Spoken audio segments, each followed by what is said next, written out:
So is a fiscal deal more likely now than it was before Congress left for Christmas break? Let's have a meeting of the minds now. Deneen Borelli, she's outreach director for Freedom Works, the author of Backlash and a Fox News contributor, and Michael Meehan, former senior communications advisor to John Kerry's presidential campaign and CEO of Venn Squared Communications. Long intros, appropriately for both of you hardworking people. Thank you. All righty, I'm going with you first on this one, Deneen. So President Obama says that he's modestly optimistic. So I ask you if there's going to be a deal tomorrow. And if so, will it be temporary just to get us into next year? And if that's the case, how is this going to go over with the public? Well, there probably will be. I think some of the Republicans are going to cave, but in my view, I think the Republicans should stand their ground because no deal would be better than a bad deal. And it makes absolutely no sense for politicians who should be representing the will of the American people to put this patchwork of a bill together, which will not be good in the best interest of Americans. Clearly, I don't want taxes to go up. Taxes shouldn't go up on anyone. But to only raise taxes on those who are the top earners will only fund the government something like 8 days. This is something that the American people need to understand and recognize. There are big failures that are going on in Washington, and people need to take notice and hold our politicians accountable. Michael, how do you see it?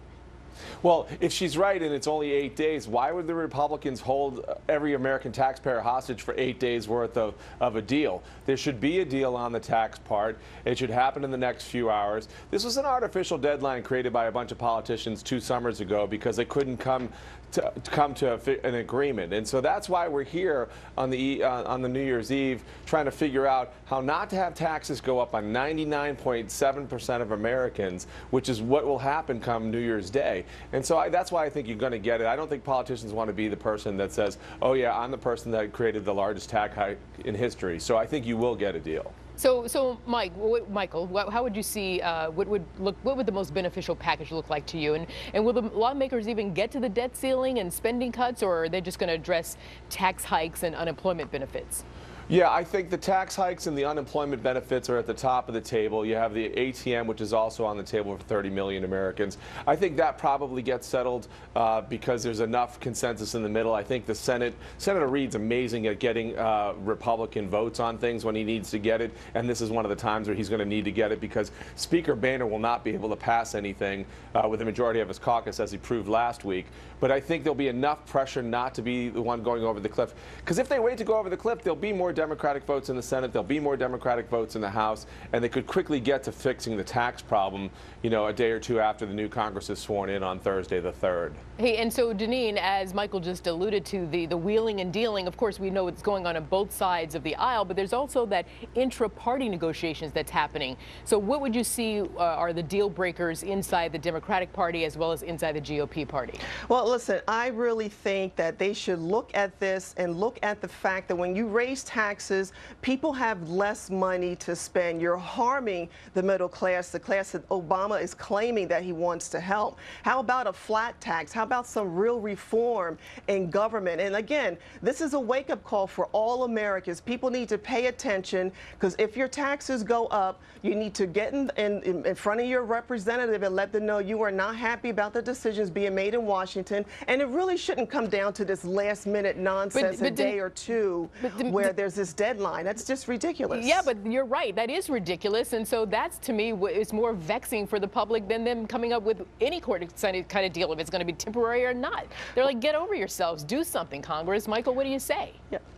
Well, I agree with you. You know, the Congress created this artificial deadline. No one else in the world says it had to be solved by today, except they punted a problem from a year and a half ago. But an election's happened. President Obama is the first Democrat in 75 years to win with more than 50% of the vote, and he said $250,000 was his bar. Elections have consequences, and so that's a legitimate place to be. Now, everybody that got elected to the House of Representatives just got elected too, and they have a no new tax pledge, so you definitely are at loggerheads benefits here. But I think there's a sweet spot in the middle where nobody wants to be the person to raise the taxes that we just talked about and have a big bill come across your table in January. Yeah, while but the what's that economy's trying to sweet get spot? back on I its really feet. think, though, the problem is spending. We have a spending problem in our country. And look at our debt. Our debt is over $16 trillion. Our government is spending way too much money. We need to cut back on spending, cut cap and balance. Where, Deneen? Look at the entitlement programs, for example. There's a lot of waste, fraud, and abuse that is going on there. That it's not even on the table.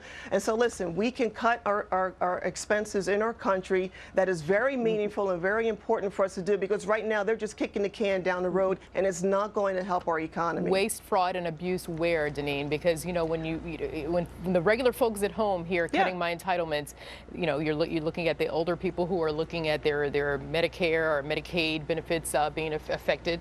Well, there is a significant amount of waste, fraud, and abuse going on in Medicaid and Medicare. So that is something I think that needs to be addressed, and that's something that has not been looked at, and I think that is part of our problem.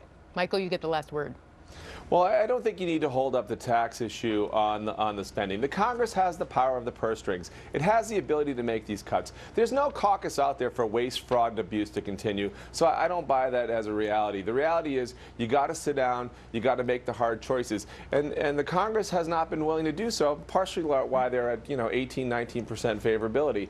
But I don't think any politician in the Congress or the president wants people's taxes to go up $1,000, $2,000, $3,000 a year on average just because they can't get to a deal on this stalemate. So I think it will happen. Michael Meehan, good to see you. And Deneen Borelli, by the way, the title of your book is Blacklash. Blacklash. Yes. I stand corrected, my friend. Thank you. It's good to see both of you. Thanks.